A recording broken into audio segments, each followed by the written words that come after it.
Hasil perhitungan cepat sementara menyatakan bahwa pasangan Prabowo Subianto dan Gibran Rakabuming Raka memenangkan pemilihan presiden Indonesia 2024.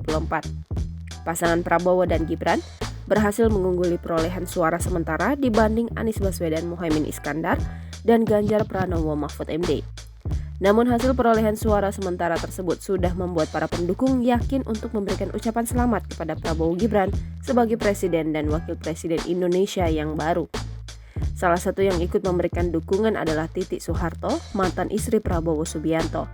Dalam unggahan di Instagram pribadinya, Titi Soeharto terlihat membagikan potret bersama Prabowo dan juga putra mereka, Didit Prabowo.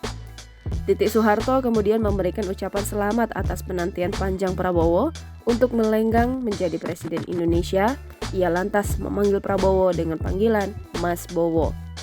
14 Feb 2024, sebuah penantian dan perjuangan panjang yang tidak sia-sia untuk mengabdi kepada rakyat.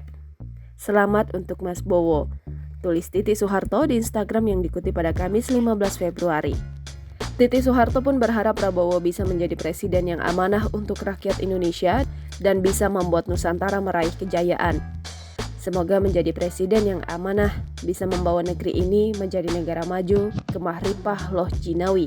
Amin YRA. Lanjut Titi Soeharto. Ucapan selamat Titi Soeharto ternyata langsung mengundang komentar dari para pengguna media sosial.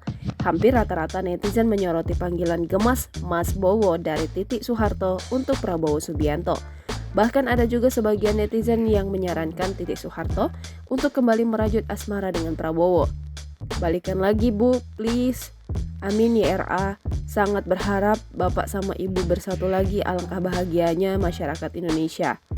Download Tribun X sekarang, menghadirkan lokal menjadi Indonesia.